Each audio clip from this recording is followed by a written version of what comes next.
क्या हाल-चाल मेरे नौजवान साथियों? I hope you are keeping well. So this is our second lecture out of the 3 lectures that we have planned for science and we are going to pick up right from where we left. ठीक है? और आज का session हम start करेंगे simple harmonic motion से. ठीक है? Will start our beautiful session with even more beautiful simple harmonic motion. सवाल सीएपीएफ 2023 में आया था. थोड़ा-सा कंसेप्चुअल है, थोड़ा-सा इसमें हो सकता है कि आप चीज़ें को भूल गए होंगे, तो सबसे पहले हमारा मेन एम होगा कि अच्छे से चीज़ों को रिवाइज़ करें। जो भी कंसेप्चुअल क्लैरिटी रिक्वायर्ड है इस सवाल के लिए, उन सारे को साथ में साधते हुए चलें, ठीक है? वैसे आज टारगेट होगा आज के सेशन का कुल 60 से 70 सवाल का, ठीक है?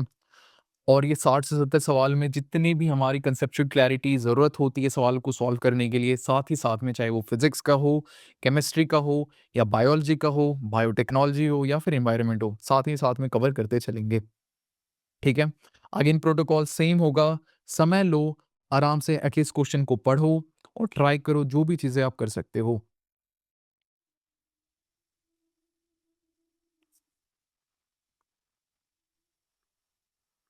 चलिए स्टार्ट करें। तो पहले कुछ छोटी-मोटी चीज़ें हम रिवाइज़ कर लेते हैं, उसके बाद सॉल्व कर लेंगे क्वेश्चन। क्वेश्चन सॉल्व करना जनरल बहुत ज़्यादा डिफ़िकल्ट टास्क नहीं होता है, बट मेन एम हमारा है रिकॉल करना सब कुछ, ठीक है? सबसे पहले हम जो पढ़ते हैं that is periodic motion.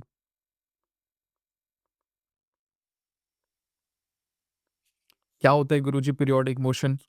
Simple परिभाषा इसकी ये हो सकती है एक ऐसा मोशन जो अपने आप को एक फिक्स समय के बाद रिपीट करता हो। यानी एक ऐसा मोशन जो अपने आप को एक फिक्स्ड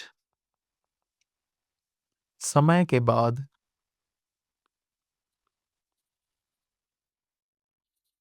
रिपीट करता हो। गुरुजी एग्जाम्पल है क्या इसका? देख लो, आ जाओ। एग्जाम्पल बनता है इसका यूसीएम, ठीक है? यूएसए यूसीएम क्या होता था? सिम क्या कहते हैं? यूनिफॉर्म सर्कुलर मोशन, जिसमें एक ऑब्जेक्ट एक फिक्स्ड पॉइंट के अराउंड कांस्टेंट वेलोसिटी के साथ रिवॉल्व कर रहा होता है, ठीक है? से 5 मीटर पर सेकंड। देन है ये एग्जाम्पल बनता है हमारे पीरियोडिक मोशन का। इसी से मिलता-जुलता हम पढ़ते हैं ऑसिलेटरी मोशन।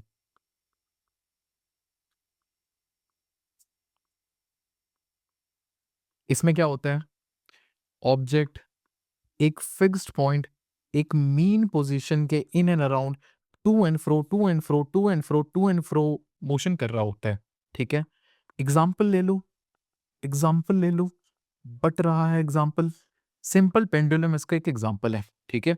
ये है इसका मीन पोजीशन, ये है इसका मीन पोजीशन और अगर जब आप इसे डिस्टर्ब करते हो तो ये बनता है इसका राइट एक्सट्रीम, ये बनता है इसका लेफ्ट एक्सट्रीम जिसे हम एम्पलीट्यूड भी कहते हैं, ठीक है? तो राइट एक्सट्रीम क्या होगा इसका? एम्पलीट्यूड, ठीक है? ये एम्पलीट्यूड है, इधर भी हमारा एम्पलीट्यूड आएगा, इसको आप आयाम भी कहते हो। देन है ऑसिलेटरी का एक स्पेशल केस बनता है that is simple harmonic motion, ठीक है? स्पेशल केस कैसे बन रहा है? स्पेशल केस इसलिए बन रहा है क्योंकि ये पीरियोडिक भी होता है, ऑसिलेटरी भी होता है। साथ-साथ इसका एक स्पेशल शर्त भी होता है कि acceleration will be directly proportional to minus x to the power 1, ठीक है? एसएचएम होने का शर्त है ये। डन? डन? रिवाइज करें। सबसे पहले हमने देखा पीरियोडिक एक ऐसा मोशन जो अपने आप को एक फिक्स समय के बाद बार-बार, हर बार रिपीट करता हो। यूसीएम एक इसका एग्जांपल बनता है। फिर हमने देखा ऑसिलेटरी मोशन, ऑसिलेटरी मोशन में ऑब्जेक्ट एक फिक्स्ड पॉइंट के in and around to and fro, to and fro, to and fro, to and fro oscillate कर रहा होता है, ठीक है? सिंपल पेंडुलम एक इसका एग्जांपल बनता है। फिर एक स्पेशल केस जो उसका बनता है that is simple harmonic motion जो कि पीरियोडिक इन नेचर होता है, मतलब वो अपने आप को रिपीट कर रहा होता है, साथ ही में एक मेन पोजीशन के in and around to and fro, to and fro, to and fro वो एक्ट भी कर रहा होता है, वो ऑसिलेट भी कर रहा होता है, ठीक है? गुरुजी ये माइनस साइन का अगर आप मीनिंग समझा देते ना, तो मज़ा ही आ जाता। देख लो, देख लो, सबसे पहले हमने देखा कि एक ऑसिलेटरी होना चाहिए, मतलब मीन पोज़ीशन यानी इन इन एंड अराउंड ये ऑसिलेट करेगा और मीन पोज़ीशन गुरुजी वो पोज़ीशन होता है जिसमें एफ नेट इक्वल्स टू 0 होता है। ठीक है? इसे समझने के लिए एग्ज़ाम्पल के लिए वो दिन आप याद करो जो आप मम्मी के साथ शाम में झूला झूलने जाते थे, ठीक है? आप जब स्विंग में झूल रहे होते थे, तो आप अपनी मम्मी से बोलते थे, "मम्मी और तेज़।" वो क्या करती थी? आपको खींच के बहुत ऊपर लेके जाती थी, ठीक है? पीछे की ओर खींचती थी और वहाँ से छोड़ती थी, ठीक है? तो वो कुछ ऐसा है, वो इतने एक्सट्रीम पोज़ीशन पे लेके जा रही थी आपको, ठीक है? जब आप इस एक्सट्रीम पोजीशन पे आते हो, तो जितने ऊपर वो आपको लेके जाती हैं, उतने ही तेज़ी से आप नीचे भी आते हो, उतने ही फ़ोर्स के साथ आप नीचे भी आ रहे होते हो, ठीक है? मतलब जितनी दूर आप मीन पोजीशन से जाओगे, उतना ही ज़ोर से आप नीचे आओगे, उतना ही ज़्यादा रेस्टोरिंग फ़ोर्स लग रहा होता है आपके ऊपर, ठीक है? उसी का मतलब होता है ये माइनस साइन, ठीक है? मतलब माइनस साइन का सिंपल मीनिंग है कि आप regardless of what position you are on the force will always act towards the mean position. ठीक है, चाहे आप इस साइड आओ, आपका मोशन अगर इस साइड है तो रेस्टोरिंग फोर्स हमेशा मीन पोजीशन यानी आपके ऑपोजिट ही लगेगा। ठीक है, opposite to the direction of your motion. अगर आप इस साइड जाओगे तब भी फोर्स क्या लग रहे हैं towards the mean position. Done.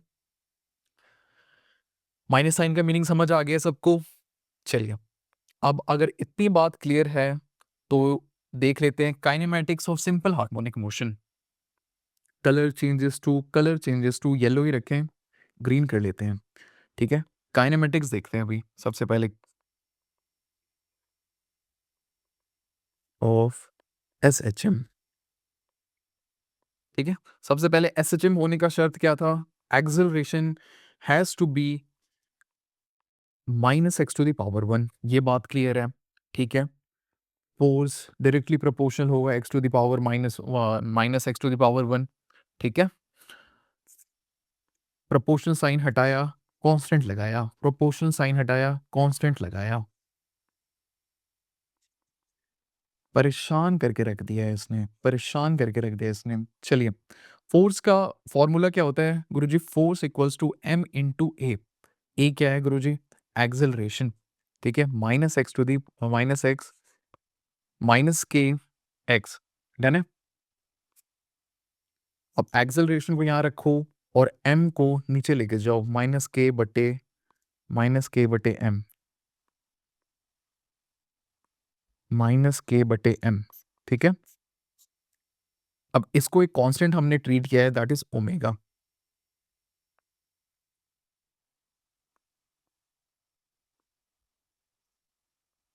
ठीक है, तो एक्सेलरेशन का फॉर्मूला हमारा बनता है minus omega x to the power 1, ठीक है? ध्यान रखेंगे इस चीज का, काइनेमेटिक्स में बहुत बार ये काम में आने वाला है। डन है? चलिए, अब आते हैं अपने सवाल पे, अब आते हैं अपने सवाल पे। आधा सवाल एसएचएम का सॉल्व हो जाता है जब हम अच्छे से सवाल को पढ़ते हैं, ठीक है? अब मुझे दे रखा है इसका position formula y equals to 10 cos omega T. ये जो 10 है ना, this is nothing but amplitude. Object कितनी दूर है अपने मीन पोजीशन से, उसी को ये सिग्निफाई कर रहा है। And omega in our case is angular frequency, ठीक है? The speed of oscillation, object कितनी तेजी से मीन पोजीशन के अराउंड ऑसिलेट कर रहा है, to and fro, to and fro, to and fro, to and fro, to and fro. Done. चलिए, तो ये मुझे क्या रिप्रेजेंट करता है कि एक पर्टिकुलर टाइम के इंस्टेंट पे ऑब्जेक्ट किस पोजीशन पे है। ये फॉर्मूला सिंपली मुझे ये बता रहा है। अब दिया क्या गया है, बोला गया है कि इस टाइम पे बताओ कि ऑब्जेक्ट कहाँ पे है। कुछ नहीं करेंगे, बस पुट करेंगे y equals to 10 y equals to 10 cos omega T. T की जगह पे हम पुट करेंगे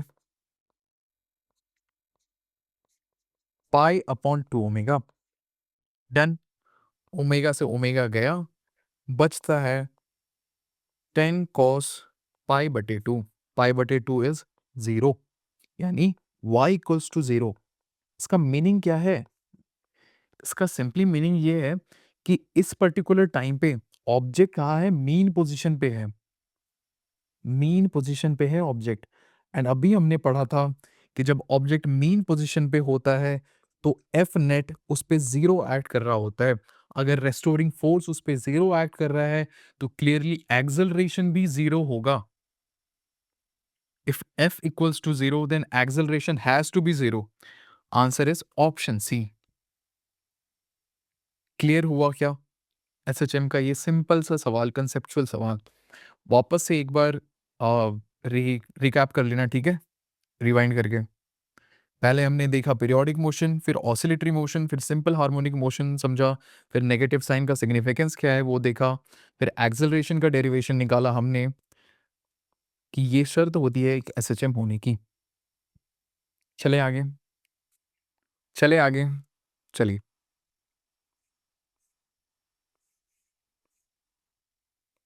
आ जाओ फिर मुद्दे पे। Question number 53, biotechnology research is promoted through the development of biotechnology park. Which one of the following is are essential to bring biotechnology to market? समय लो, खुद से सॉल्व करो। इसमें मैं आपकी हेल्प नहीं कर सकता हूं क्योंकि कुछ बताने वाली चीज़ इसमें नहीं है। Development of new product, of course अगर आप जितना ज़्यादा डेवलप करोगे, फॉर एग्जांपल अगर बायोटेक्नोलॉजी पार्क बना रहे हो तो आप चाहोगे कि ज़्यादा से ज़्यादा उसके इंडस्ट्रियल एप्लीकेशन देखने को मिले, ठीक है? वैक्सीन ज़्यादा से ज़्यादा डेवलप हो और जितनी भी वैक्सीन हो या फिर कोई न्यू प्रोडक्ट अगर आप बना रहे हो, प्रोबायोटिक्स हो जाए, वो सारे चीज़ें उसके प्रमोट ही करेंगी। साथ ही साथ में हम चाहेंगे कि ज़्यादा से ज़्यादा लोग अपने टेक्नोलॉजिकल नो हाउ के साथ आए, अपने बिज़नेस एक्यूमेन को यूज़ करें ताकि इंडस्ट्री में प्रोग्रेस दिखे। टेक्नोलॉजिकल इंक्यूबेशन यानी तीनों ही सुनने में अच्छे लग रहे हैं, तो आंसर होगा 1, 2 एंड 3। आगे बढ़ें, चलिए। Question number 54, which one of the following is the correct chronology of invention या फिर discovery in the field of biotechnology? समय लो और गेस करो और बताओ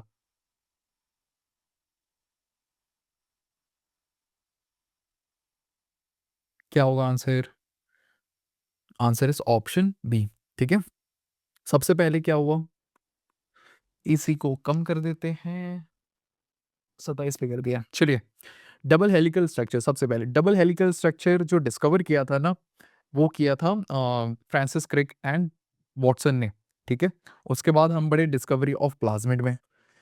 डिस्कवरी ऑफ प्लाज्मिड क्या होता है? प्लाज्मिड क्या होता है? ये प्रोकैरियोट में एक्स्ट्रा क्रोमोसोमल मटेरियल होता है, ठीक है? उसको हम प्लाज्मिड कहते हैं।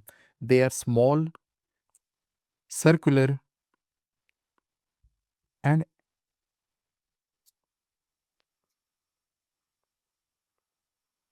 एक्स्ट्रा क्रोमोसोमल, ठीक है?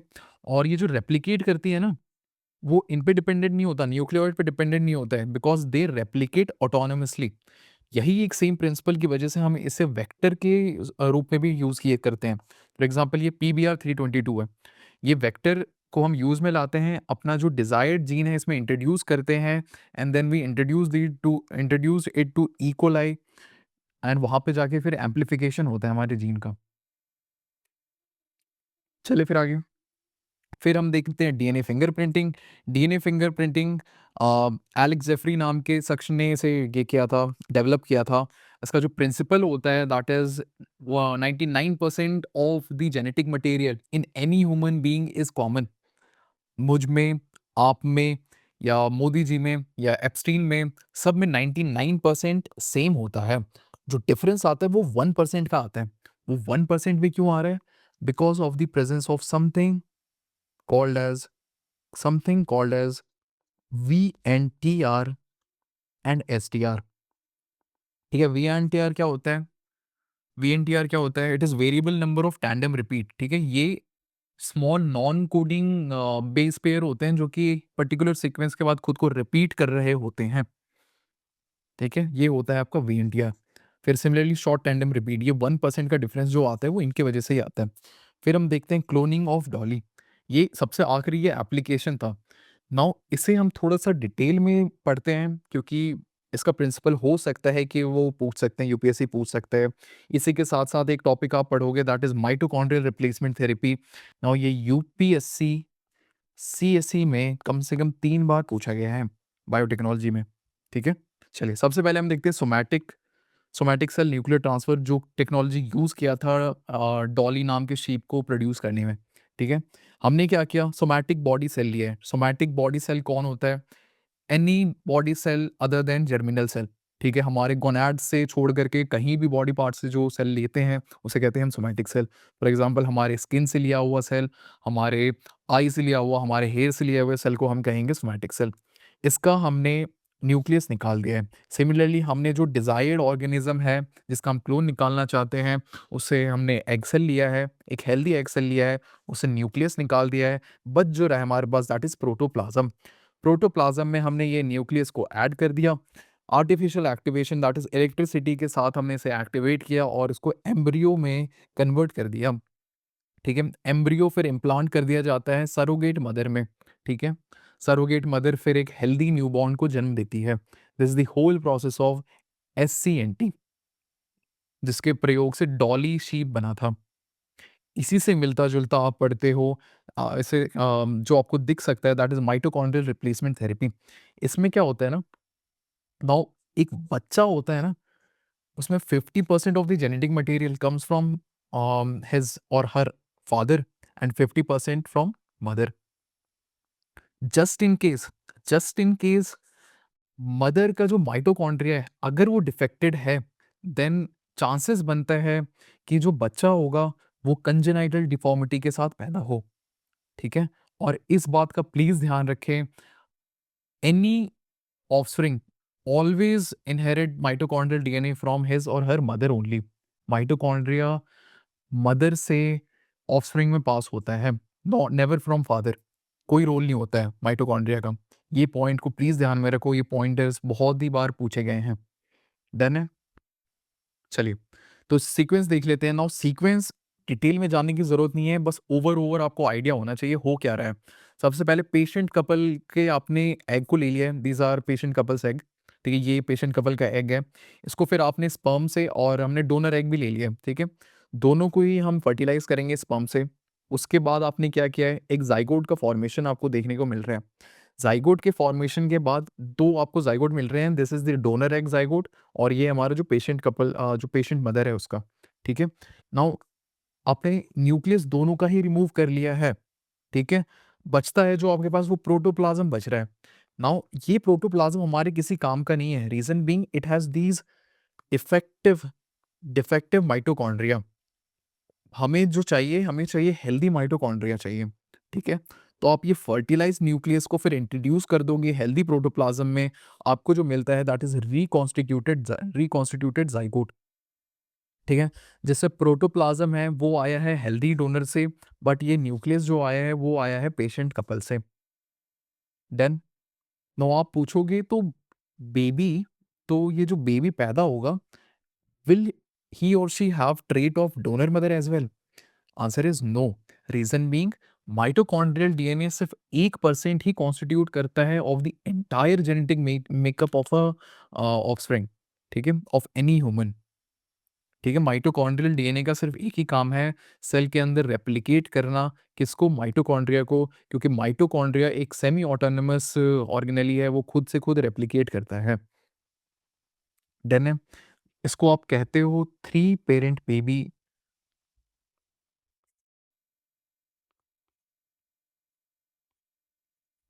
ठीक है?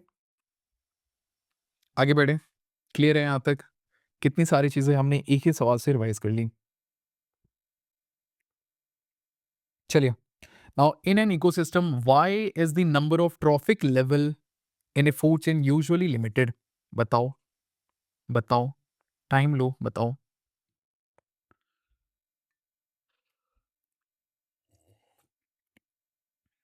हुँ।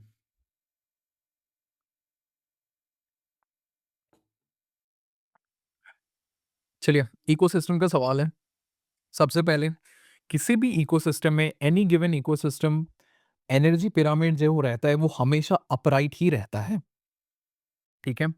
सबसे पहले क्या होता है, प्रोड्यूसर्स होते हैं। सबसे नीचे में हमें प्रोड्यूसर्स मिलेंगे at the bottom of the base. ये इन क्या कहते हैं, सनलाइट और वाटर के प्रेजेंस में और कार्बन डाइऑक्साइड के प्रेजेंस में ग्लूकोज बनाते हैं, फूड बनाते हैं, which is taken up by primary consumer जो हर्बीवोर्स होते हैं। हर्बीवोर को कौन खाता है, सेकेंडरी कंज्यूमर। उसके बाद जो एपेक्स प्रेडेटर होते हैं, that those are tertiary consumer.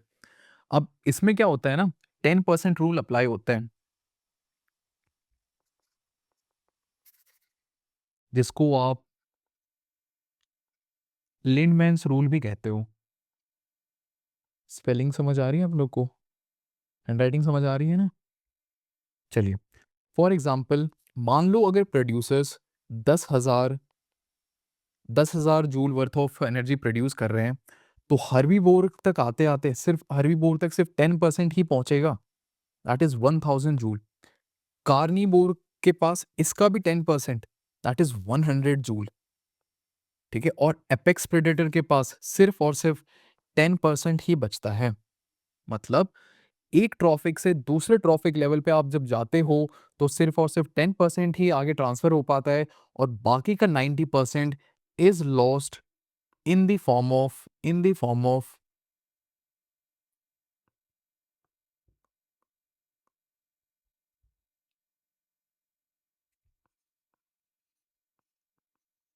Respiration या फिर मूवमेंट की वजह से। ठीक है, डन। चले फिर, तो आंसर क्या होगा हमारा?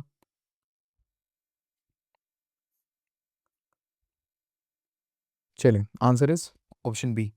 आगे बढ़े। Now which one of the following structure is not found in prokaryotes? ये सवाल ना मैं कर सकता हूँ ना आप कर सकते हो, बहुत ही मुश्किल सवाल है, तो इसे छोड़ते हैं और आगे बढ़ते हैं।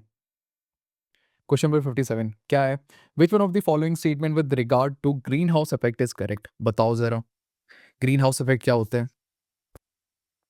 समय लो, सॉल्व करो।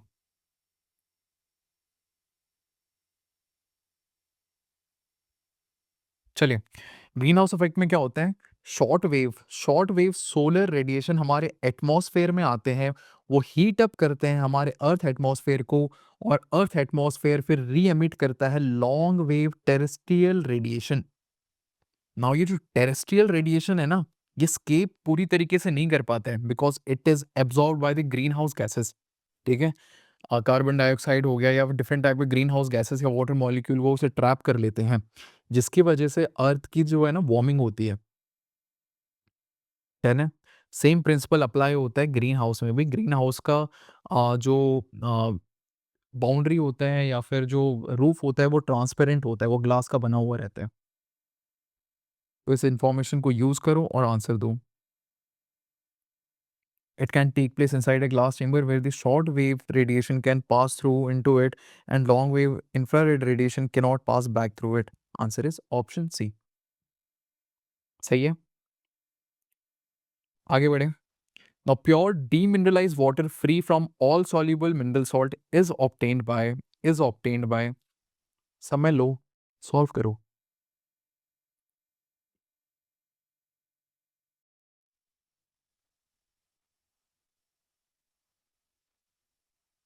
चलिए, सबसे पहले passing water through microfiltration membrane, ये आंसर नहीं होगा। रीजन बीइंग माइक्रोफिल्ट्रेशन मेम्ब्रेन और सिर्फ फिल्टर करता है इनसॉल्युबल सॉलिड्स को। टेम्परेचर कर दो 24 पे। सिर्फ और सिर्फ फिल्टर करता है इनसॉल्युबल सॉलिड्स को।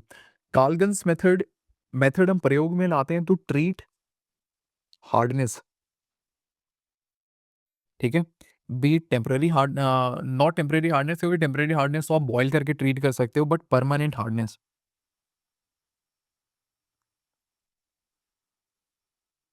ठीक है, जो सॉल्युबल इसमें सोडियम और मैग्नीशियम सॉल्ट रहते हैं, उसको ट्रीट करने के लिए आप इसको प्रयोग में लाते हो। आगे बढ़े। अब फिर क्या बचता है हमारा? Passing water through cation exchange resin and anion exchange resin. Cation exchange resin में आप जो पॉजिटिव आयन है ना, जो पॉजिटिव आयन है, फॉर एग्जांपल आपके कैल्शियम आयन हो गया या फिर मैग्नीशियम आयन हो गया या फिर सोडियम आयन हो गया, इसको आप रिप्लेस कर देते हो H+ आयन से। सिमिलरली आयन एक्सचेंज रीजन में आप chlorine ion, sulphate ion and nitrate ion को रिप्लेस कर देते हो OH- से। ठीक है? अंत में जो बचता है, हमारे पास सिर्फ ये बचता है, H एंड OH, और जब ये मिलते हैं तो हमें मिलता है एक डिस्टिल्ड वाटर यानी डीमिनरलाइज्ड वाटर। देन तो आंसर इज ऑप्शन सी। और एक अगला सवाल है ऑक्सीडेशन स्टेट पे, ठीक है, ऑक्सीडेशन रिएक्शन पे। आराम से समय लो और सॉल्व करो।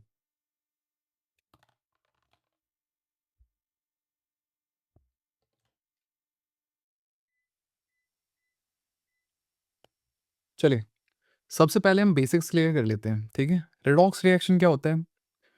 रेडॉक्स रिएक्शन क्या होता है, याद करो।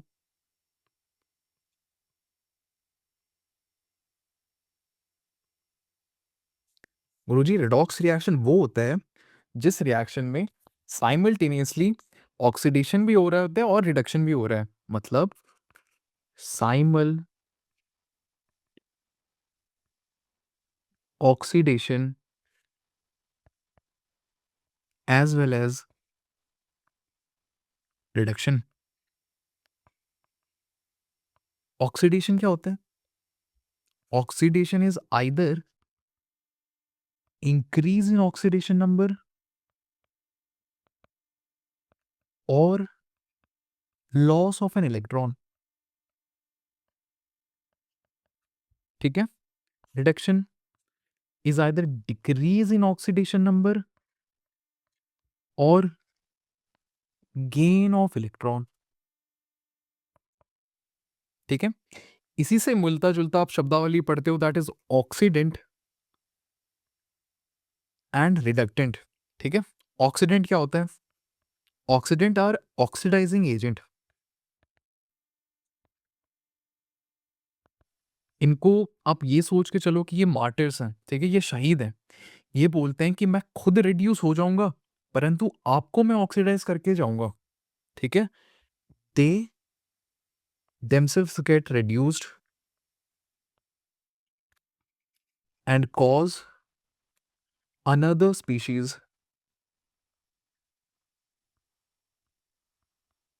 to be oxidized। ठीक है।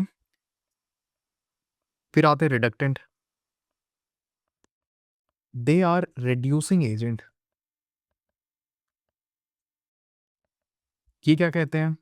दे themselves get oxidized and cause another species to be reduced।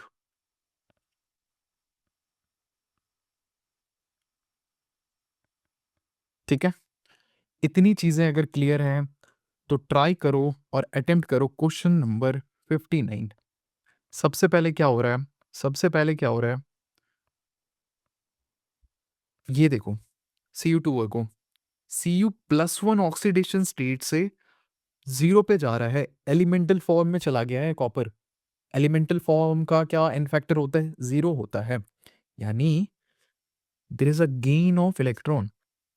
यहां पे देखो, फिर सल्फर को नोटिस करो। सल्फर -2 ऑक्सीडेशन स्टेट से +4 ऑक्सीडेशन स्टेट में गया है। ठीक है। There is a loss of electron.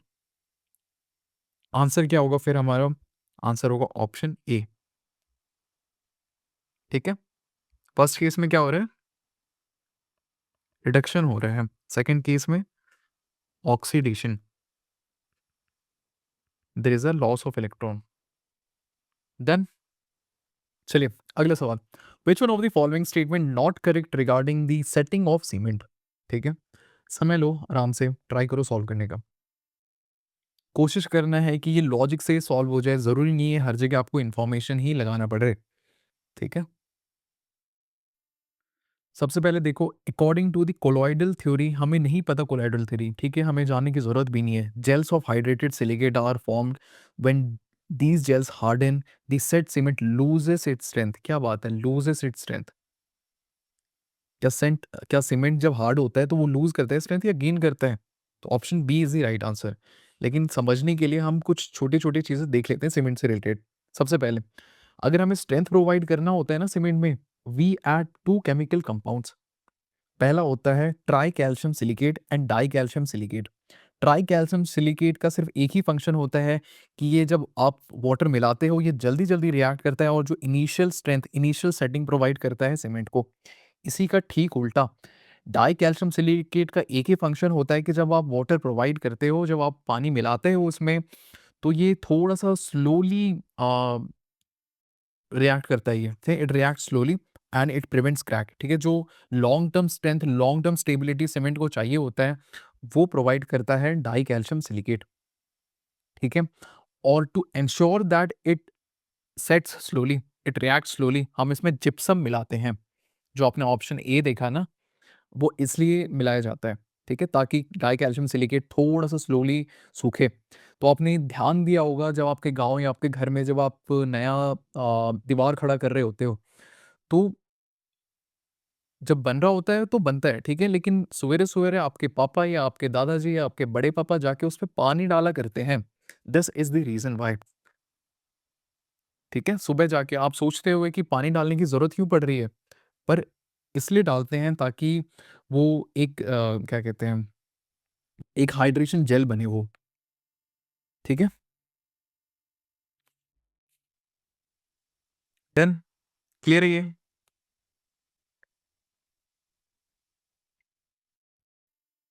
अच्छा, ये तो हमने देख लिया, ठीक है? Die calcium and try calcium silicate को आप जब पानी में मिलाते हो, तो ये कैल्शियम सिलिकेट हाइड्रेट बनाता है, ठीक है? चलिए, which one of the following metal does not react directly with oxygen? Again trick ये होगा कि आप रिकॉल करो किन-किन एलिमेंट के आपने ऑक्साइड सुने हैं आज तक? समय लो और सॉल्व करो।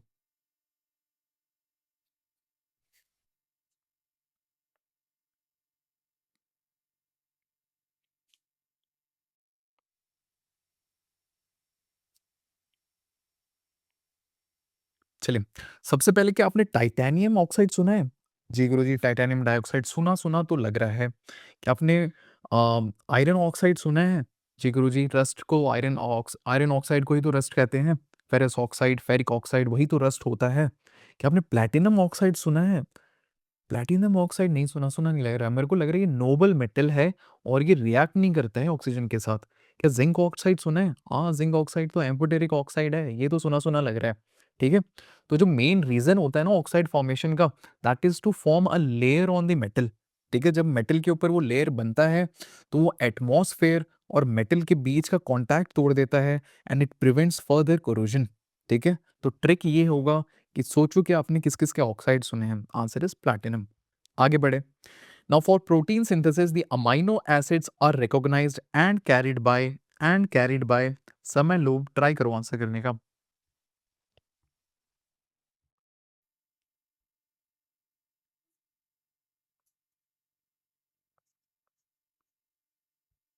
चलो, क्या होगा आंसर? आंसर इज़ टीआरएनए, ठीक है? एमआरएनए क्या होता है? ट्रांसक्रिप्शन प्रोसेस क्या होता है? ट्रांसक्रिप्शन प्रोसेस वो होता है जब आप रीड करते हो और उसके कॉम्प्लीमेंट्री आप एमआरएनए बनाते हो। एमआरएनए कंटेन्स कोडॉन्स, ठीक है? Which encodes for particular amino acid और इस amino acid this is your mRNA, ठीक है? ट्रांसक्रिप्शन के बाद एमआरएनए फॉर्म होता है एंड एमआरएनए कंटेन्स कोडॉन्स और ये कोडॉन का पढ़ने का काम जो है ना वो होता है टीआरएनए का, ठीक है?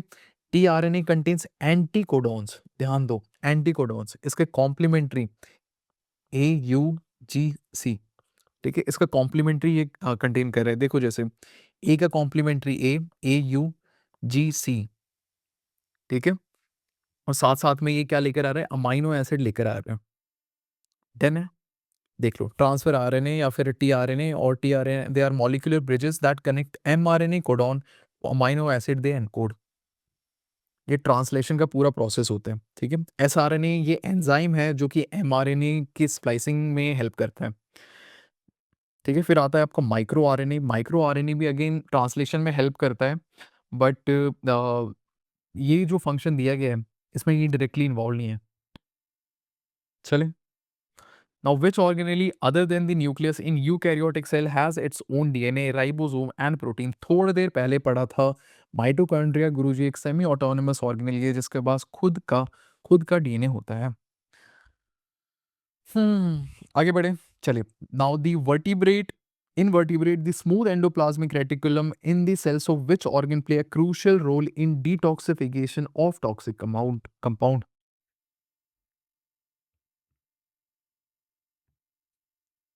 क्या होगा आंसर?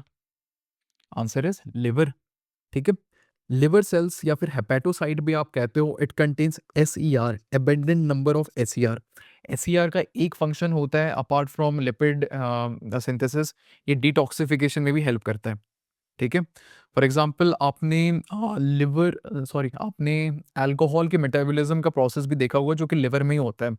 जब इंसान अल्कोहल लेता है तो डिफरेंट एंजाइमेटिक एक्शन के थ्रू वो एसिल्टीहाइड में कन्वर्ट होता है, एसिल्टीहाइड फिर जाके एसिटिक एसिड में कन्वर्ट होता है which is not toxic for human. ठीक है। बट जस्ट इन केस अगर अल्कोहल का इनटेक बहुत ही ज़्यादा है, it is far beyond the level that liver can metabolise it, तो फिर एसिल्टीहाइड का लेवल हमारे ब्लड में बहुत ज़्यादा बढ़ता जाता है और वो टॉक्सिसिटी कॉज करता है। आई होप आप इन सारी चीज़ों से रिलेट नहीं कर पा रहे हो एंड उस टॉक्सिसिटी की वजह से ही इंसानों को हैंगओवर होता है। चलिए फिर आगे। चलिए। Question number 65, the rate of an enzyme catalysed reaction depend upon. बहुत ही आसान सवाल है। Answer is option A. ठीक है। Upon substrate concentration, temperature and pH. यही रीजन है क्यों हमारी बॉडी इतनी ज़्यादा एनर्जी खर्च करती है एक होम्योस्टेसिस मेंटेन करने में, एक कांस्टेंट बॉडी टेम्परेचर मेंटेन करने में। क्योंकि अनटिल एंड अनलेस एक कांस्टेंट एक ऑप्टिमम बॉडी टेम्परेचर मेंटेन नहीं रहेगा, एंजाइम अच्छे से फंक्शन नहीं कर पाएगा। क्योंकि एंजाइम के लिए एक ऑप्टिमम टेम्परेचर और पीएच चाहिए होता है, वो डीनेचर हो जाएगा और फंक्शन नहीं कर पाएगा। चलिए फिर आगे। Which one of the following is the main cause of acid rain? क्या बात है, ऑलरेडी कर रखा है यहाँ पे, ऑलरेडी कर रखा है। सबसे पहले आंसर इज ऑप्शन बी। ठीक है। Fossil fuel. सबसे पहले क्या हो रहा है जब आप फॉसिल फ्यूल जलाते हो, it releases oxides of carbon, it releases oxides of carbon, oxides of nitrogen and oxides of sulfur। ठीक है। और जब ये ऑक्साइड वाटर के कांटेक्ट में आते हैं तो ये पोटेंट एसिड बनाते हैं। फॉर एग्जांपल H2SO4, HNO3, इसी को हम एसिड रेन कहते हैं सिंपल भाषा में। डन। डन डनाडन डन है क्या? चलिए। Now, the depletion of the atmospheric ozone layer in last century was due to Montreal Protocol। याद करो, environment की टॉपिक को याद करो। आंसर क्या होगा? क्लोरोफ्लोरोकार्बन। कैसे? देखो रिएक्शन देखो, दिस इज आर क्लोरोफ्लोरोकार्बन। ये क्या होता है ना, जब ये लोअर एटमॉस्फेयर में जनरेट होता है परंतु फिर ये ऊपर चले जाते हैं स्ट्रेटोस्फेयर में। स्ट्रेटोस्फेयर में they come in contact with ultra violet radiation और अल्ट्रा वायलेट रेडिएशन के बाद ये क्लोरीन फ्री रेडिकल बनाता है। ये क्लोरीन फ्री रेडिकल फिर रिएक्ट करता है ओजोन के साथ और ब्रेक डाउन और फॉर्म करता है ClO। ठीक है। ये जो ClO है ना, ये बहुत ही ज़्यादा अनस्टेबल कंपाउंड है। ये वापस से टूट करके क्लोरीन फ्री रेडिकल बनाएगा और ये पूरा रिएक्शन फिर से हर बार चलता जाएगा। ठीक है। नाउ ऑक्सीजन ओजोन का बनना, ओजोन का ब्रेक डाउन होना एक नेचुरल प्रोसेस है, वो नेचर में चलता रहता है। परंतु क्लोरोफ्लोरोकार्बन का एमिशन एक एंथ्रोपिक कैटलिस्ट की तरह काम कर रहा है इस केस में। ठीक है। जिसने रिएक्शन को बहुत ही ज्यादा फास्ट कर दिया है। आगे बढ़े। चलिए। now both starch and glycogen are made up of glucose, however starch is present in liver and glycogen is present in red blood cells। क्या ये बात सही है? glycogen is made in animal cell but starch is made in plant cell। क्या ये बात सही है? both starch and glycogen are present in animal and plant cell, both starch and glycogen are present in plant cell only। सबसे पहले carbohydrate पढ़ते थे हम। What is carbohydrate? Carbohydrate is energy source for plant and animal. ठीक है। कितने प्रकार के कार्बोहाइड्रेट पढ़ते थे? हमने पढ़ा मोनोसैकेराइड, हमने पढ़ा डाइसैकेराइड, फिर हमने पढ़ा पॉलीसैकेराइड। मोनोसैकेराइड का एग्जांपल क्या होता है? Glucose, galactose and fructose. Disaccharide का एग्जाम्पल क्या था? लैक्टोज,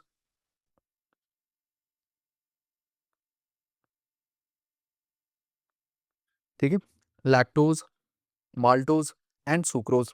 पॉलीसेक्राइड का एग्जाम्पल, जो अबंडेंट, जो एक्स्ट्रा ग्लूकोज होता है वो स्टोर होता है in animal in the form of glycogen, in the form of glycogen. और जो अबंडेंट ग्लूकोज होता है वो प्लांट में स्टोर होता है in the form of starch. ठीक है, तो option B is our right answer. आगे बढ़े। Now, biogas is considered to be an excellent fuel that burns without smoke. The main constituent of biogas is, चलिए, the main constitute of biogases, ये हमने last lecture में भी किया था। सबसे पहले हमने देखा था मीथेन होता है, उसके बाद कार्बन डाइऑक्साइड होता है, फिर हमने देखा था कि नाइट्रोजन ऑप्शन में दिया हुआ था। चलिए, आंसर क्या होगा फिर? मीथेन। चलिए, अगला सवाल। Which one of the following holds true for a freely falling object? सबसे पहले फ्रीली फॉलिंग ऑब्जेक्ट क्या होता है? फ्रीली फॉलिंग ऑब्जेक्ट वो ऑब्जेक्ट होता है that is acted upon only and only by gravity. ठीक है, सिर्फ और सिर्फ उस पे ग्रेविटी काम कर रही है। याद करो कक्षा 11वीं का पहला चैप्टर काइनेमेटिक्स, जब आप सवाल कर रहे होते थे आप रॉकेट का, ठीक है, मैक्सिमम एसेंट का सवाल होता था कि रॉकेट का फ्यूल खत्म हो गया है, तो बताओ कितने हाइट तक वो जाएगा। ठीक है, जब रॉकेट का फ्यूल खत्म हो जाता था तो सिर्फ एक ही फोर्स, क्या कहते हैं, सिर्फ एक ही एक्सेलरेशन उस पे काम कर रहा था, that is acceleration due to gravity acting in downward direction. ठीक है, चलिए, आंसर क्या होगा फिर? It moves with a uniform velocity. गलत, यूनिफॉर्म वेलोसिटी नहीं होगा क्योंकि इस पे एक्सेलरेशन काम कर रहा है। एक्सेलरेशन क्या है? Acceleration due to gravity. It moves with a uniform speed, नहीं, क्योंकि एक्सेलरेशन जीरो नहीं है। It moves with a non uniform acceleration. गलत, it moves with a uniform acceleration, yes. ठीक है, डन। चलिए, अगला देखते हैं। A sound wave of frequency 2 kilohertz has a wavelength of 35 centimeter. 2 into 10 raised to the power 3 hertz has a wavelength of 35 into 10 raised to the power minus 2 meter. How long will it take to travel distance of 2.1 into 10 raised to the power 3 meter? सब कुछ ऐसा unit में convert कर दिया है। समय लो, solve करो।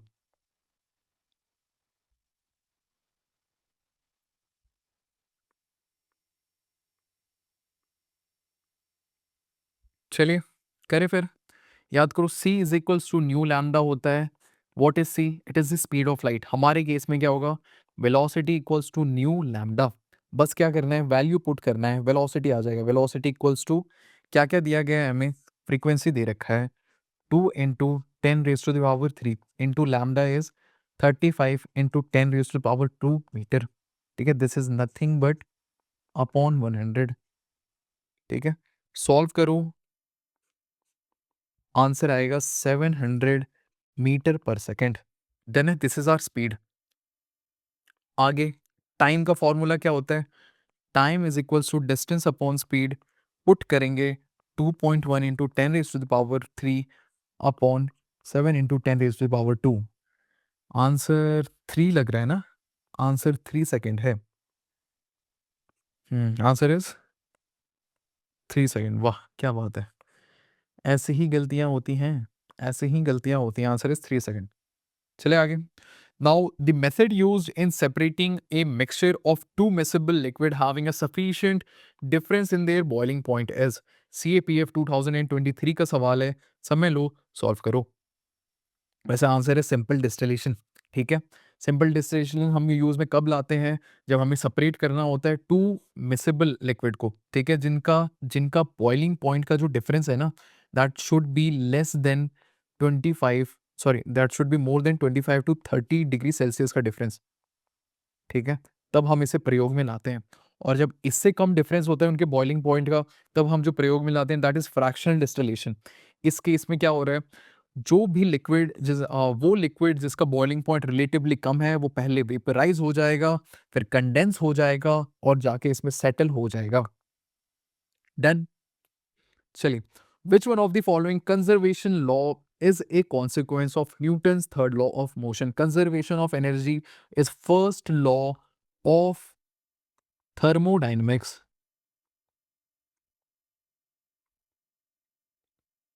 ठीक है, energy can neither be created nor be destroyed, only transformed from one source to another. चलिए, कंजर्वेशन ऑफ चार्ज ये इलेक्ट्रोस्टैटिक का कॉन्सेप्ट है। कंजर्वेशन ऑफ मास ये केमिस्ट्री के डाल्टन लॉ का कॉन्सेप्ट है। Answer is option B. ठीक है, क्या बोलता था? Every action has a equal and opposite reaction. And और क्या था इसमें?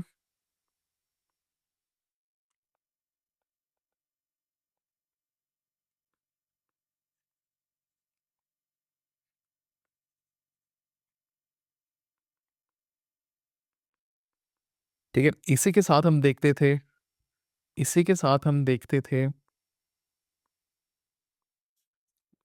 The total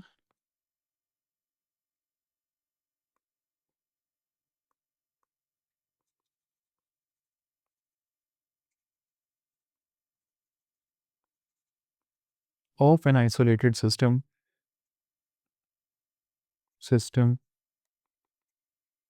remains constant। Then क्या यही हमारा क्या यही है हमारा conservation of momentum and third law of Newton? चले, which one of the following statement is correct? alloys are mixture, alloys are compound, alloys are always made up of metal, and alloy contain carbon as one of its compound। बेहद ही आसान सवाल, समय लो और solve करो।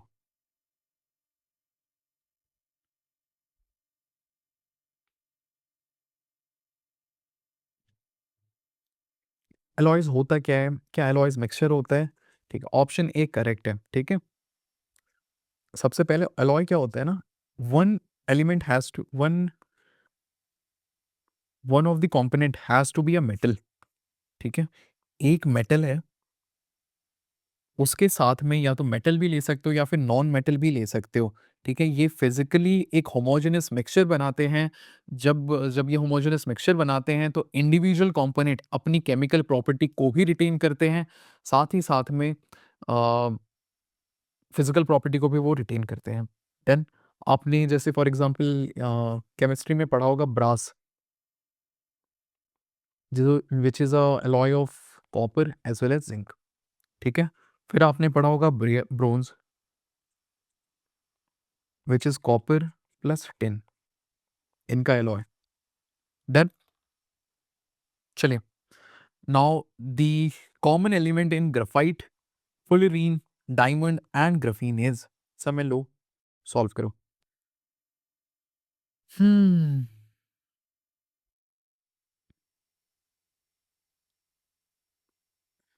चलिए, सबसे पहले ये सब के सब एलोट्रोप हैं ऑफ ए कार्बन। क्या ये बात सही है? ठीक है, डायमंड को अगर आप अच्छे से देखोगे तो हर एक डायमंड टेट्राहेड्रल स्ट्रक्चर बना रहा है। Each diamond is connected by four other diamond, sorry four other carbon. ठीक है, एक कार्बन, सॉरी मैंने गलती कर दी। हर एक कार्बन मॉलिक्यूल, हर एक कार्बन एटम चार अलग कार्बन एटम के साथ जुड़ा हुआ है। ठीक है, टेट्राहेड्रल नेटवर्क में। फिर ग्राफाइट आप देखते हो, graphite is making a hexagonal structure, एक हेक्सागोनल शीट में बना रहा है। ठीक है,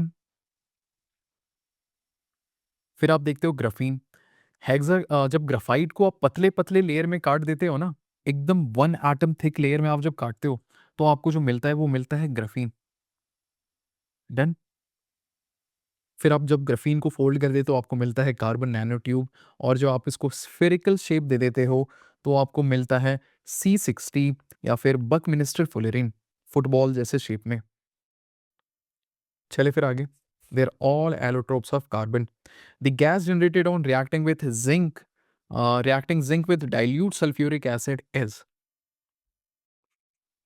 सॉल्व कर लेते हैं, सॉल्व कर लेते हैं।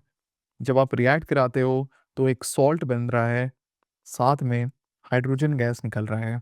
ठीक है, when a metal reacts with a acid it produces one salt and hydrogen gas। An aqueous solution of a salt is known as brine, ठीक है। द सॉल्ट इज, कक्षा 9वीं याद करो और सॉल्व करो। आंसर इज, आंसर है sodium chloride. सबसे ज्यादा जो आपको यहाँ ध्यान देने वाली बात है कि कैथोड में हाइड्रोजन गैस रिलीज हो रहा होता है, ठीक है। ये फैक्ट है, प्लीज इसे याद रखना। हाइड्रोजन गैस हमेशा कैथोड में रिलीज होता है और क्लोरीन हमेशा एनोड में रिलीज होता है, ठीक है। यही चीज है यहाँ पे जो काम की है। In humans urea is mainly formed from the metabolism of which one of the following components of food? Which one of the following components of food?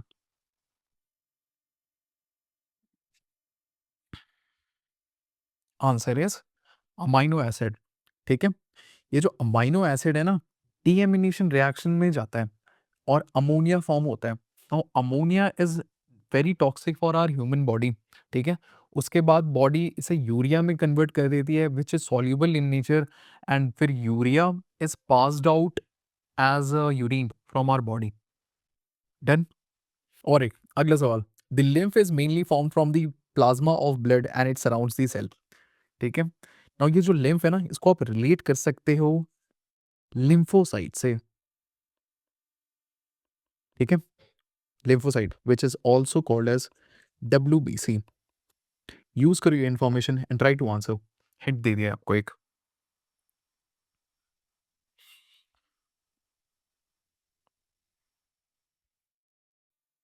ठीक है। मेन डिफरेंस पूछा है between blood and lymph. Lymph does not contain red blood cell, क्या ये बात सही है? सही है। Lymph does not contain white blood cell, गलत। Lymph contain both red blood cell and white blood cell, गलत। Lymph does not contain any cell, गलत। आंसर इज ऑप्शन ए, ठीक है। अब ब्लड के पास WBC भी होता है, प्लेटलेट्स भी होते हैं, उसमें RBCs में मिलेंगे, परंतु लिम्फ में प्राइमरीली आपको लिम्फोसाइट मिलेंगे। WBC वाटर लिम्फ, अगेन याद करो, लिम्फ लिम्फ जब ब्लड प्लाज्मा ड्रेन आउट कर जाता है from the thin capillaries of the blood, ठीक है। किसमें? इंटरसेलुलर स्पेस में। इंटरसेलुलर स्पेस में जब वो ड्रेन आउट कर जाता है और फिर वो पहुंचता है लिम्फेटिक वेसल्स में, लिम्फेटिक वेसल्स के बाद वो पहुंचता है लिम्फ नोड्यूल्स में, and they make the immune system of our body. Done है। चले आगे, चलिए। Now for the digestion of carbohydrate, protein and fat, enzymes such as amylase, trypsin and lipase are required. It is secreted into the duodenum through, समय लो और answer करो। इसी से मिलता जुलता सवाल हमने इसमें कर रखा है, CDS में किया हुआ है, CDS के PYQ डिस्कशन में।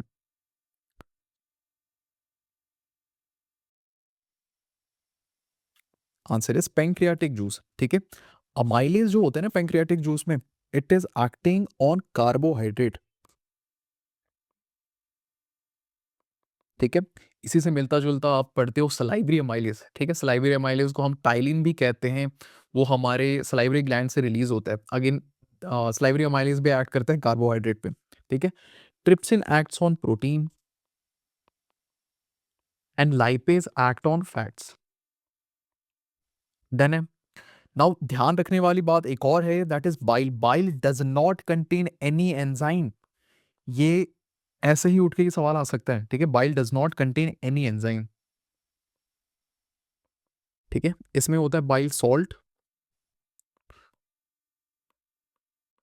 ठीक है। बाइल सॉल्ट मिलेंगे इसमें, और बाइल पिगमेंट मिलेंगे, that is bilirubin and biliverdin, ठीक है। Salts help in emulsification of fats. आगे बढ़े, आगे देखते हैं। Lactic acid is formed in muscles during exercise और रनिंग। It is formed to give extra energy from fats, to give extra oxygen from lungs, to give extra energy from glucose. Answer is option C। देखो यहाँ पे, सो जब प्रचुर मात्रा में, जब abundant क्वांटिटी में ऑक्सीजन प्रेजेंट होता है, तो हमारी बॉडी कंडक्ट करती है aerobic exercise, sorry aerobic respiration, जिसमें ग्लूकोज ऑक्सीजन के प्रेजेंस में एरोबिक रेस्पिरेशन कैरी आउट करता है, और ये कार्बन डाइऑक्साइड, वाटर और 38 ATP रिलीज करता है। 38 ATP, ठीक है। पर जब ऑक्सीजन की कमी होती है हमारे बॉडी में, वो एरोबिक से शिफ्ट होकर एनएरोबिक रेस्पिरेशन कैरी आउट करता है, and in that case glucose is broken down into lactic acid and 2 ATP. ठीक है, एटीपी अभी भी रिलीज हो रहा है परंतु उसकी मात्रा कम हो गई है। ठीक है, चलिए एटीपी की मात्रा अब 2 एटीपी रह गई है। आगे बढ़े, अगला सवाल, ये सवाल तो हमने सॉल्व कर लिया है। सो सबसे पहले पीरियोडिक मोशन के ऊपर, a wire of resistance R is cut into 4 equal parts. Now these parts are then connected in parallel.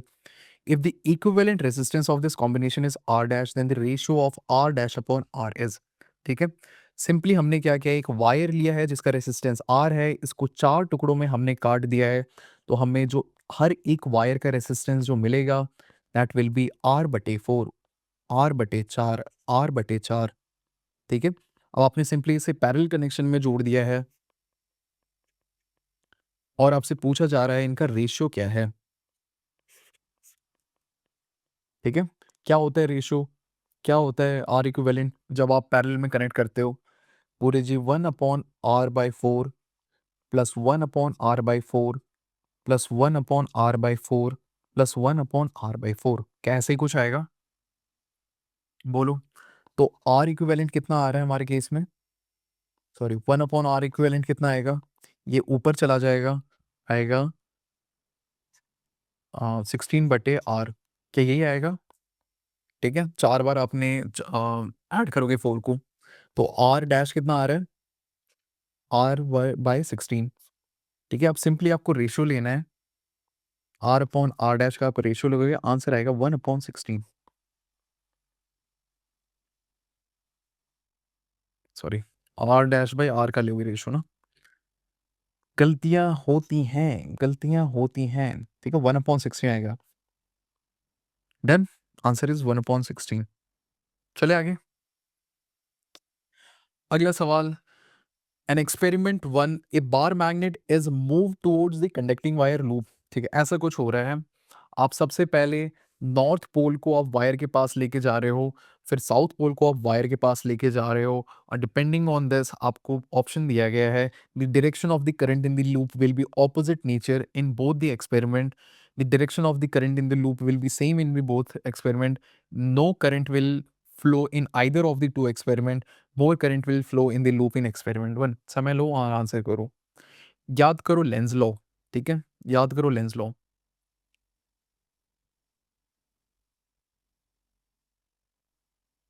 ठीक है, लेंज लॉ क्या कहता था, जब मैग्नेटिक फ्लक्स चेंज होता है तो वायर में वायर में जो इंड्यूस्ड करंट होगा that will try to oppose the change in magnetic flux.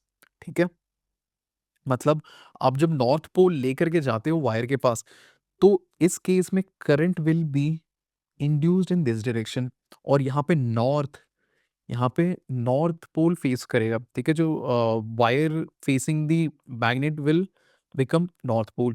ठीक है, तभी तो ये अपोज कर पाएगा, तभी तो ये रिपेल कर पाएगा। देन सिमिलरली जब आप साउथ पोल लेके जाते हो तब क्या होगा, यहाँ पे साउथ पोल बन जाएगा। ठीक है, and current will be induced in this direction. तो आंसर क्या होता है हमारा, ऑप्शन ए। ठीक है, लेंस लॉ का एप्लीकेशन था।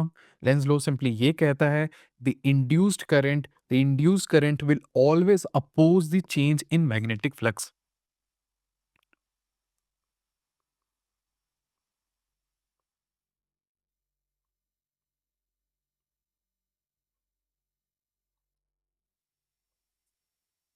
Oppose the change in magnetic flux. इतनी बात क्लियर है, आगे बढ़े। Now which of the following combinations correctly represent the genetic material in prokaryote and eukaryote. Prokaryotic का जेनेटिक मटेरियल क्या होता है, न्यूक्लियोइड होता है, यूकैरियोटिक का क्या होता है, क्रोमैटिन होता है। Done. Now, lysosomes are sacs of cell filled with digestive enzymes. These digestive enzymes are synthesized by, answer is rough endoplasmic reticulum इसे सिंथेसाइज करता है, और इसकी पैकेजिंग कौन करता है, गोल्गी बॉडी करता है। ठीक है, which of the following best represent the cells of a meristem of a plant. देखो सबसे पहले मेरिस्टम कहाँ पे आता है, ये हमारे रूट और शूट के टिप्स में मिलते हैं, these are your apical meristem cells. ठीक है, ये ये आपके रूट कैप पे मिल रहे हैं। डन। अब इसका एक मैग्नीफाई व्यू अगर आप देखोगे तो you will see A dense nucleus and dense cytoplasm. इसका जो सेल वॉल है ना ये काफ़ी थिन होता है, और वैक्यूल तो बिल्कुल एब्सेंट ही है, वैक्यूल नहीं मिलेगा इसमें। ये सारे फीचर्स इसको हेल्प करते हैं एक्टिवली डिवाइड करने में, ठीक है, जो कि मेन फंक्शन होता है मेरिस्टेमेटिक टिश्यू का। आंसर क्या होगा हमारा? Option A, dense cytoplasm, thin cell wall, large nuclei and absence of large vacuole. आगे बढ़े। Which one of the following animals has a four chambered heart? Has a four chambered heart? पूरे animal kingdom में सिर्फ दो ही class of animals है which have four chambered heart, ठीक है। एक है एव्स और दूसरा है मेमेलिया, ठीक है। तो अगर आप याद करो तो सबसे पहले हम पढ़ते हैं fishes. Fishes have to chambered heart, ठीक है, एक एट्रियम मिलता है और एक वेंट्रिकुलम मिलता है, ठीक है। फिर आप पढ़ते हो एम्फीबियंस। एम्फीबियंस में तीन चेम्बर्ड हार्ट मिलते हैं, दो एट्रिया मिलते हैं और एक वेंट्रिकल मिलता है। डन। फिर आप पढ़ते हो रेप्टाइल्स। नाउ रेप्टाइल्स में यूजुअली यूजुअली तीन चेम्बर्ड हार्ट मिलते हैं, पर इसका एक एक्सेप्शन है। एक्सेप्शन कौन है? क्रोकोडाइल, इनके पास चार चेम्बर्ड हार्ट होते हैं। फिर हमारे bird class and mammals class जिनके पास फोर चेम्बर्ड हार्ट होते हैं। याद रहेंगी चीजें? याद रहेंगी? आगे बढ़े। Now uh, one way of incorporating desired characters into crop variety is hybridization. Now, in this process, there is a crossing between genetically dissimilar plants. Which one of the following crossing will not refer to hybridization? बोलो। Intragenic क्या होता है? Intragenic वो होता है जिसमें same gene pool, ठीक है, सेम जीन पूल से आपने जीन को पिकअप किया है और इंट्रोड्यूस करने की कोशिश कर रहे हो, ठीक है। It will not be qualified as hybridisation, क्योंकि हाइब्रिडाइजेशन के लिए टू डिफरेंट जीन पूल की जरूरत पड़ती है। Either it is done inter varietal, मतलब दो वेराइटी के बीच में। फॉर एग्जाम्पल अगर राइस की वेराइटी आप ले रहे हो तो बासमती आप ले सकते हो, उसी के साथ में जो हमारे घरों में पकाया जाता है, फॉर एग्जाम्पल उसना चावल, ठीक है, उनकी जब आप हाइब्रिडाइजेशन कराते हो that will qualify as hybridization. Interspecific में क्या होता है? एक ही जीनस के टू मेंबर्स को आप उठा रहे हो, ठीक है। Then you have intergenic, intrageneric. Then answer क्या होगा हमारा? ऑप्शन डी होगा, not referred as hybridization. Now, depending on the requirement, plant nutrients are classified as micronutrient and macronutrient. क्या बात है? Depending on the requirement, macronutrient वो nutrient होते हैं जो कि प्लांट को बहुत ही ज़्यादा या फिर abundant quantity में उसकी ज़रूरत पड़ती है। एग्जाम्पल कार्बन, हाइड्रोजन, ऑक्सीजन, ठीक है। ये तो बेसिक है, ये तो सबको समझ में आता है। याद आपको रखना है NPK, ठीक है, calcium, magnesium and sulphur. Done.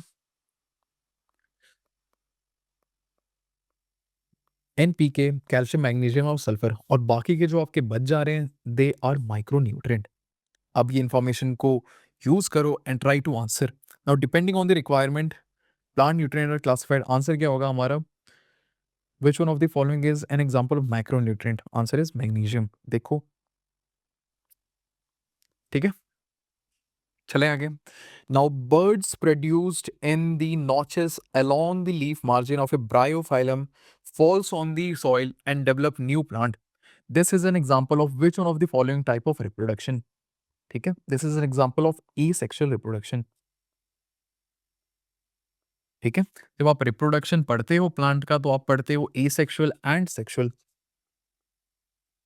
Sexual reproduction में गैमीट्स का फॉर्मेशन देखने को मिलता है। जब गैमीट्स फर्टिलाइज करती हैं तो जाइगोट फॉर्म होता है, जाइगोट से एम्ब्रियो फॉर्म होता है, ठीक है। एसेक्सुअल रिप्रोडक्शन में गैमीट का इन्वॉल्वमेंट नहीं होता है, वहाँ पे डायरेक्टली प्लांट के body for example root, shoot या फिर in case of bryophyllum vegetative propagule, ठीक है, जो आपके लीफ के मार्जिन में मिलते हैं, दीज एडवेंटिशियस बर्ड्स, ये जब गिरते हैं सॉइल में तो ये एक नया प्लांट का ग्रोथ कराते हैं, ठीक है। Answer is vegetative propagation.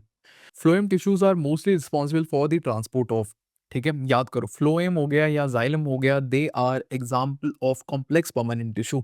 Xylem helps in transportation of water and mineral, ये किसका काम है? जाइलम का, ठीक है। फ्लोएम फूड किसका काम है? फ्लोएम का, ठीक है, food. And mainly sucrose basically, ठीक है। जाइलम का जो ट्रांसपोर्टेशन मूवमेंट होता है दैट इज यूनिडायरेक्शनल, ठीक है। फ्लोएम का क्या होता है, ये ऊपर जा सकता है, नीचे जा सकता है, दाएं जा सकता है, बाएं जा सकता है, that is the case of phloem. Then two object x and y have equal mass and are moving with speed u and 3u respectively. Their kinetic energy kx and ky are related as, बोलो, समय लो, answer करो, समय लो, answer करो। Formula, basic formula, kinetic energy equals to half m v square. Case बनाओ और solve करो।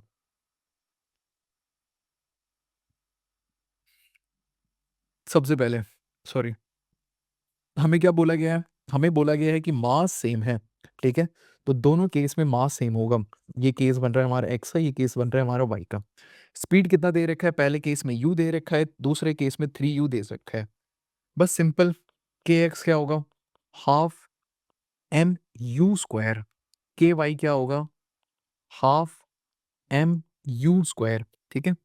यू की वैल्यू पुट करो, आंसर निकालो, क्या बन रहा है हमारा, हाफ एम 3u का होल स्क्वायर, ठीक है, हाफ एम 9u, ठीक है। It is nothing but 9 into half m u square, ठीक है। ये क्या है, ये क्या है, क्या ये के एक्स है, ठीक है। यानी के Y equals to 9 times of K X. Done, answer is option C. आगे बढ़े, which one of the following is not the unit of pressure. Pressure क्या होता है, it is force applied per unit area. Pascal क्या होता है, इसका ऐसा यूनिट है, यानी 1 pascal equals to 1 newton per metre square. ये भी है, ये भी है, ये भी है, क्या नहीं है, जूल पर मीटर स्क्वायर, ठीक है।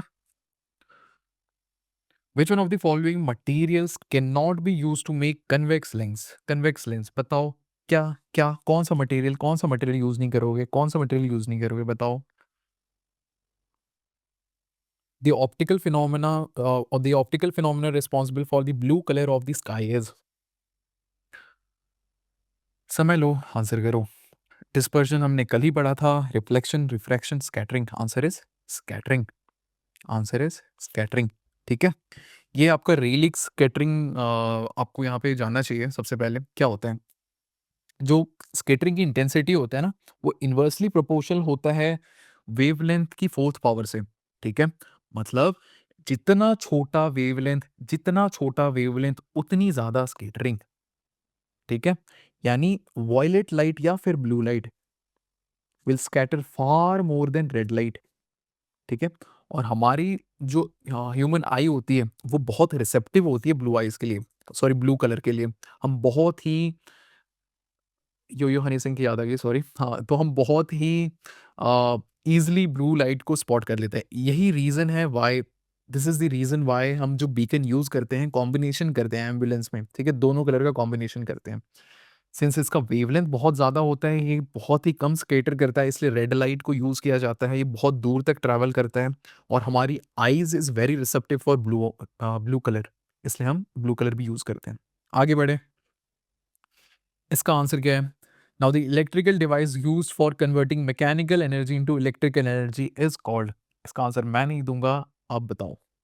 चलिए, now the magnitude of focal length of A concave lenses, of A concave lenses.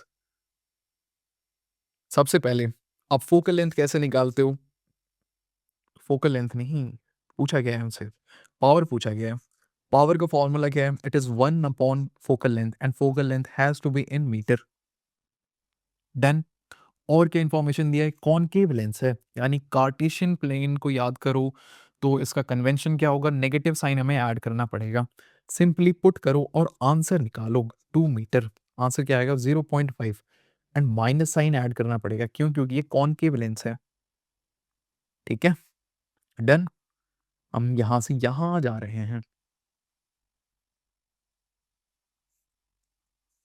Done है क्या, आंसर इज -0.5 डायोप्टर।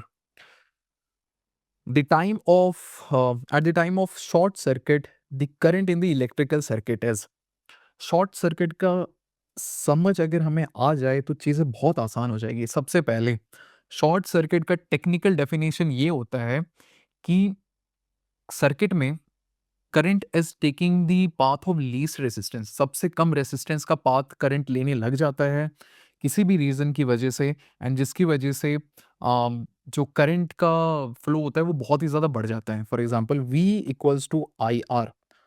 जब जब जब करंट एक पाथ ऑफ लीस्ट रेजिस्टेंस ले लेता है तो करंट, क्योंकि ये कांस्टेंट रहना पड़ेगा, तो करंट क्या हो जाता है, अचानक से बढ़ जाते हैं, जिसकी वजह से, इसकी अचानक से बढ़ने की वजह से वायर की टेम्परेचर बढ़ जाती है, और फिर जो क्या कहते हैं, फायर का चांसेस बहुत ही ज़्यादा बढ़ जाता है शॉर्ट सर्किट के केस में। ठीक है, तो आंसर इज इंक्रीजेस शार्पली। ठीक है, current increases sharply. If the linear momentum of a moving object changes by 2 times, then its kinetic energy will change by the factor of। Formula क्या होता है, अपॉन 2m। क्या यही formula है, क्या हम यही यूज में लाने वाले हैं? यूज करो एंड ट्राई टू सॉल्व।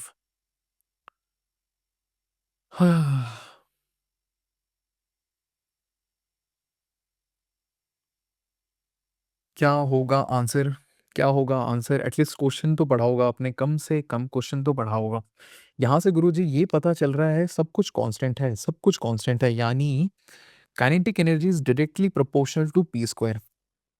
ठीक है, पहले केस में क्या हो रहा है, पहले केस में क्या हो रहा है, linear momentum of a moving object change हो रहा है, यानी पी से हम 2p पे जा रहे हैं। देन तो k डैश क्या होगा, डायरेक्टली प्रोपोर्शनल टू 2p। बस पुट करो और आंसर निकालो, 4p स्क्वायर। देन आंसर क्या हो रहा है, आंसर इज बी। चले आगे। Which one of the following oxides react with both acid and base? ऐसे कौन से ऑक्साइड हैं जो बोथ एसिड एंड बेस से रिएक्ट करते हैं? Answer is amphoteric oxides. ठीक है, इसका एग्जांपल कौन सा है, Al2O3 and ZnO। Which of the which of the following makes bread soft and spongy when baking soda is added? Baking soda क्या है, ये है बेकिंग सोडा। जब आप बेकिंग सोडा को ऐड करते हो तो कुछ ऐसा रिएक्शन होता है, Na2CO3 plus CO2 plus H2O। ठीक है, और ये जो कार्बन डाइऑक्साइड है, ये आप यूज़ में ये कार्बन डाइऑक्साइड यही है जो फ्लफ़ी फीलिंग प्रोवाइड करता है, जो फ्लफ़ी बनाता है ब्रेड को। 10। Borax is prepared from, borax क्या होता है, एक कंपनी आपने सुना होगा बोरोसिल। ठीक है, बोरोसिल बोरोसिलिकेट बनाती है, वो इसी का इस्तेमाल में लाती है। ठीक है, प्रोसेस क्या होता है, बेसिकली आप Na2CO3 को आप बोरिक एसिड के साथ रिएक्ट करवाते हो और वहाँ पे आपको बोरेक्स मिलता है। ठीक है, इसका फॉर्मूला बेसिकली होता है Na2B4O7.10H2O। Then sodium carbonate is the answer. Cinnabar is an ore of, Cinnabar is an ore of, answer is mercury. Cinnabar क्या होता है गुरुजी, Cinnabar होता है HgS। ठीक है, चले एक लिस्ट बना लेते हैं ताकि आगे भी अगर ऐसा सवाल आए तो once and for all clear हो जाए। सबसे पहले और लिख लो एक तरफ और दूसरी तरफ मेटल लिख लो। ठीक है, Cinnabar तो यहाँ पे कर क्लियर, चलिए यहाँ पे लिख ही लेते हैं। Cinnabar मेटल क्या है, Hg है। फिर एक पढ़ते हो गलेना, गलेना कुछ नहीं होता, पीबीएस होता है। ठीक है, सल्फाइड हो रहा है अगेन, ये भी लेड मिलता है इससे। फिर आप पढ़ते हो जिंक ब्लेंड। ठीक है, ये भी सल्फाइड हो रहा है, इससे क्या मिल रहा है हमें, जिंक मिल रहा है।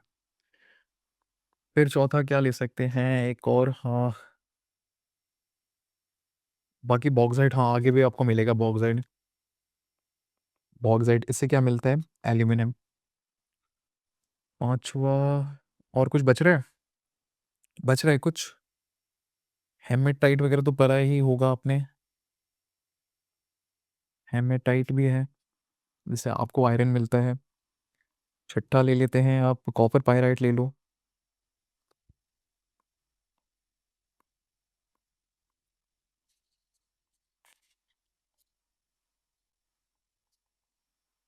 ठीक है? इसका फ़ॉर्मूला होता है, इससे आपको क्या मिलेगा? कॉपर मिलेगा, ठीक है? इतनी बात को याद रखो, आगे बहुत काम आएगा। Then the white gold is an alloy of, white gold fact based सवाल है, टिक करो और आगे बढ़ो। Gold, nickel and palladium. The hydrogenation of alkene can be carried out in the presence of, hydrogenation क्या होता है? हाइड्रोजनेशन क्या होता है? बेसिकली आप कोई भी एक अनसैचुरेटेड हाइड्रोकार्बन को रिएक्ट करवाते हो इसके प्रेजेंस में, सॉरी, निकल के प्रेजेंस में, ठीक है? For example you take any example of alkene, ये ले लेते हैं, plus H2, nickel is acting as a catalyst, ठीक है? तो ये प्रोसेस आप प्रयोग में लाते हो वेजिटेबल ऑयल को डालडा बनाने में, जिसको आप वनस्पति घी भी कहते हो। याद रहेगा? याद रहेगा? आगे बढ़े। चलिए, अनसैचुरेटेड से आप सैचुरेटेड में पहुंच गए हो and it is not very healthy for you, ठीक है? मत खाया करो Dalda. The calcium oxide reacts with water to produce slaked lime, it is an example of, it is an example of, समय लो, try to answer, try to answer. Elimination का प्रयोग करो। सबसे पहले क्या हो रहा है, बोला क्या गया है हमें? कैल्शियम ऑक्साइड है ना? कैल्शियम ऑक्साइड को आप वाटर के साथ ट्रीट करते हो तो क्या मिलता है आपको? CaOH taken twice. डन। इसमें क्या हो रहा है? दो अलग सब्सटेंस कॉम्बाइन कर रहे हैं, ठीक है? It is an example of combination reaction. The atomic radius of hydrogen atom is, I am sorry I can not help you in this question, क्योंकि ये फैक्ट बेस्ड सवाल है। आई विश कोई कॉन्सेप्चुअल क्लैरिटी चाहिए होती तो मैं बोल पाता, बट आंसर इज 37 पिकोमीटर। याद ही करना पड़ेगा, याद ही करना पड़ेगा। चले फिर आगे। Now consider the following statement, aluminium powder is used as a solid fuel for rocket engine. क्या ये बात सही है? क्या ये बात सही है? आगे क्या बोला गया? Now compare to liquid fuel propelled rocket engine, the thrust per amount of fuel burn is higher in solid fuel propelled rocket engine.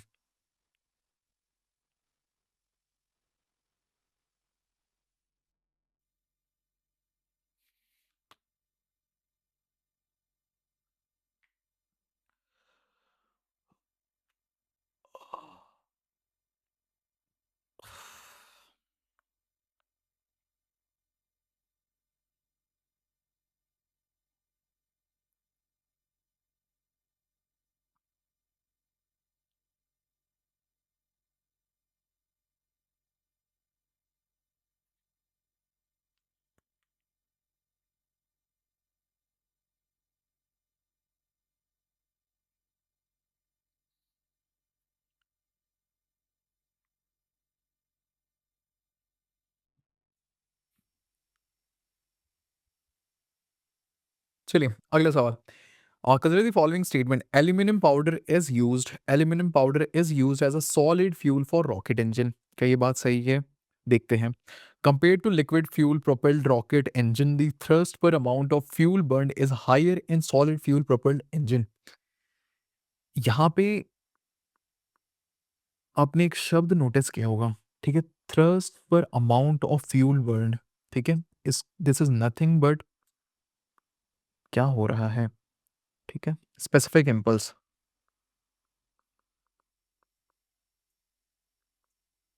ठीक है? And specific impulse of a rocket of a liquid fuel rocket is any day higher than a solid fuel, ठीक है? Solid fuel propellant rocket होते क्या है, सबसे पहले ये समझने की कोशिश करते हैं।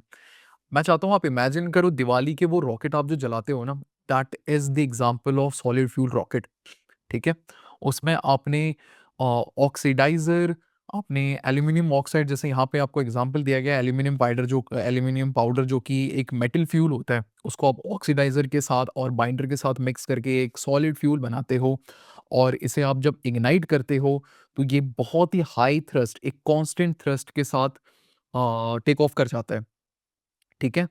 But but the specific impulse यानी जो थ्रस्ट जो पैदा होता है रॉकेट फ्यूल से, सॉरी लिक्विड फ्यूल रॉकेट से, रॉकेट में, that is way higher than the solid fuel.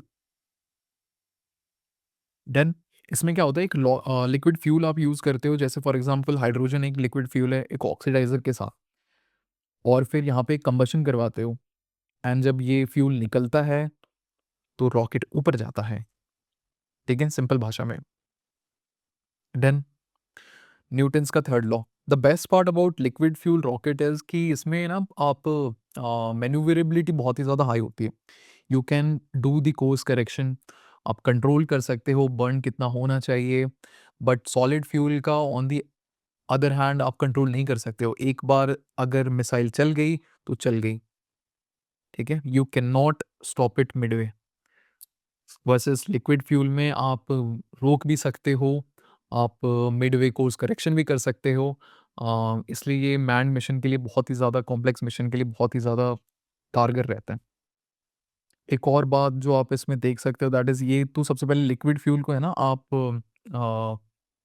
Cryogenic state में आप इसे रखते हो, ठीक है? बहुत ही ज़्यादा इस कूल करके रखना पड़ता है, इसलिए हमें क्रायोजेनिक इंजन, इतनी कॉम्प्लेक्स टेक्नोलॉजी इसके लिए डेवलप की गई थी। This is your basics about rocket, solid fuel rocket and liquid fuel rocket. I hope it's clear. Answer क्या होगा हमारा? Option A is the right answer, ठीक है? प्लीज़ ये एक बार और देख लेना, है ना? बेसिक डिफरेंसेस में काम की चीज़ है ये। चलें, सो आज के लिए इतना ही, ठीक है? क्वेश्चन नंबर 47 तक हमने कर लिया है। इसके बाद क्वेश्चन नंबर 1 से स्टार्ट करेंगे, क्वेश्चन नंबर 2। ये नंबर इसलिए डिफरेंट आ रहा है, रीज़न बीइंग क्योंकि मैंने एज़ इट इज़ पेपर से उठाया हुआ है, ठीक है? इस वजह से ये हो सकता है कि डिफरेंट हो। For example question number 3, question number 4। चलिए, I will take my leave now, ठीक है? रिवाइज़ करो वापस से। पीडीएफ आपको ड्राइव लिंक पे मिल जाएगा, आपको टेलीग्राम पे मिल जाएगा। चलिए, हैप्पी लर्निंग जेंटलमैन।